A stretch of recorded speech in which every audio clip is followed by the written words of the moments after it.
Hi party people of the internet.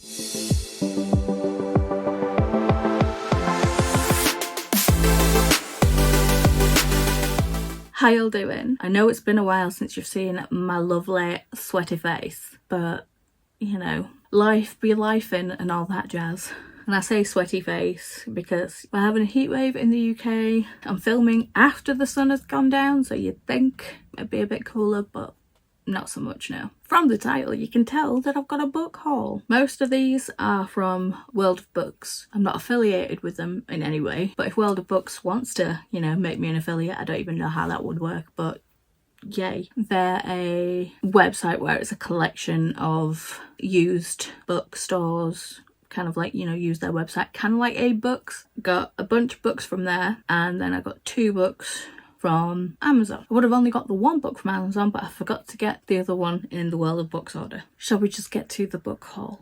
I picked up book 11 and book 12 in the How to Train Your Dragon series. I have a box set of all of these except these 2, so now the collection is complete. I have read all these several times over. They're in pretty good condition too, this one more than this one. Obviously I can't tell you much about these, but if you've not read the How to Train Your Dragon series, it's what the film was based on. The films veer quite far off from the books as well as the series, but it's a good series. The next book I got was Sanctum by Sarah Fine. This is book 1 in a trilogy. I've already read this trilogy once, but I don't own it physically. I got this, I want to say, way back when Alexander Bracken's trilogy came out. I've completely forgotten the name of the trilogy. I'll put it up here because it's too long for my brain for me to stop and look it up, and my brain is just so yeah. Got this series thinking it was the Alexandra Bracken series, and I absolutely loved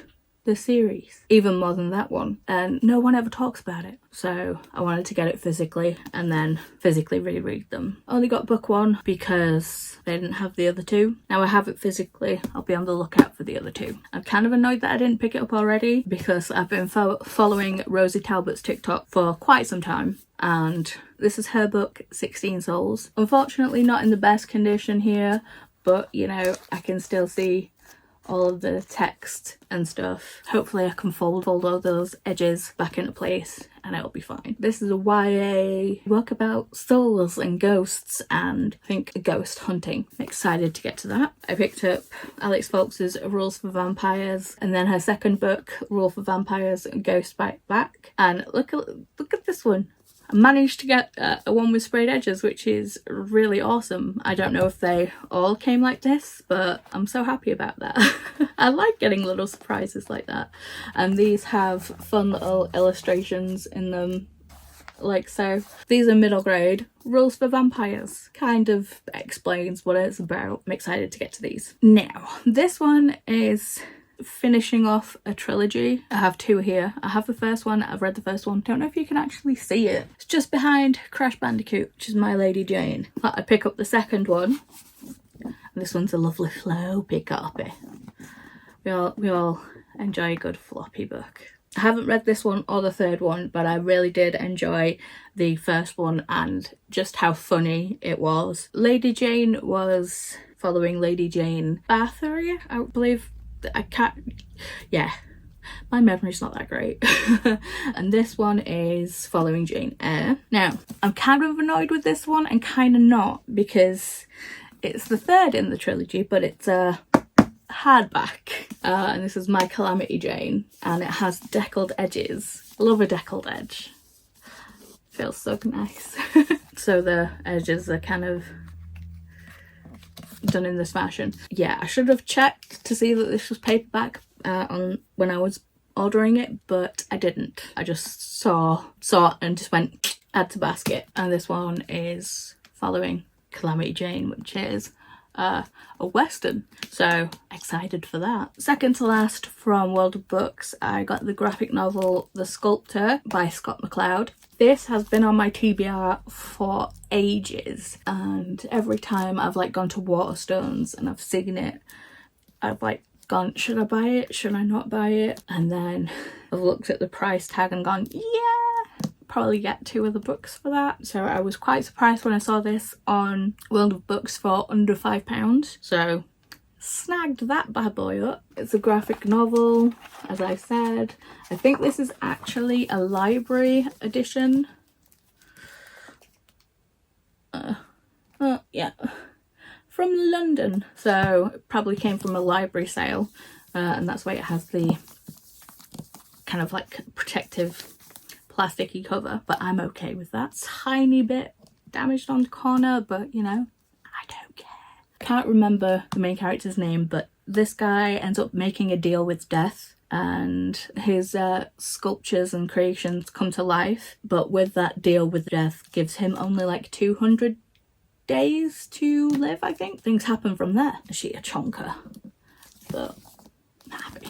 And the last one I got from World of Books wasn't in the sale, but it is our book club pick for this month. Weight of Blood by Tiffany D. Jackson. I don't know much about this book, and to be fair, most of the time I do like to go into books blind. There are a few dings and dents on this, but the book itself seems to be in perfect condition. If you didn't know about the Pleasure Your Shelf book club, all information and links will be in the information box down below. Now I've got the 2 from Amazon, one of which I've already read. You might notice from behind me, I'm kind of a Rick Riordan stan, so when this came out I had to get it instantaneously. I knew that I couldn't physically buy it as of yet because it wasn't payday, but I did have Audible credits, so I listened to this on Audible. But I'm excited to read this one physically because there's dark pages in the book. First one's kind of like grey. I don't even know if you can see that. So this is a normal page, and then this is the grey page, and then a little bit later on we have the dark edged chapters and they're also quite grey. I'm wondering if that will add to the experience, but this is not my favourite Rick Riordan. I mean, it follows Nico and Will travelling to the underworld and things. I love Nico, I love his character. This one just didn't hit all the feels that a Rick Riordan book normally hits for me, but I'm really glad that Nico finally got his own book. Still enjoyed it. And the last book that I got, I'm so excited to read. I think I am actually gonna finish filming this, put all my equipment away and put my hair up and read this because I'm just so excited to get to it. And that's Patricia Wants a Cuddle by Samantha Allen. It's a small book. It's about 240 pages, I think. I can't explain this one, so I'm just gonna read you the synopsis. Renee has made it. She's in the final 4. But is she dying to win? Renee should be thrilled to have been chosen as one of the final 4 contestants in The Catch, the world's biggest reality dating show. But now that she, the other contestants, and Jeremy, The Catch, have arrived on the remote wooded island for the final show, Renee is starting to wonder, is there something wrong? Is she taking a bigger risk than she thought? And as she and the other contestants begin their final challenges, they slowly realise that the island they've been taking to is hiding a terrifying secret, one that could make the final elimination event all too real. It just sounds like a really fun read and also a really quick read. So, and I've been dying to get to this since Rosie Talbot actually mentioned it on Amy McCall's Sprint. So, yes. They're all the books that I bought. I would have bought more, but you know, budget and things. Thanks for watching, and I'll see you in the next one. Bye.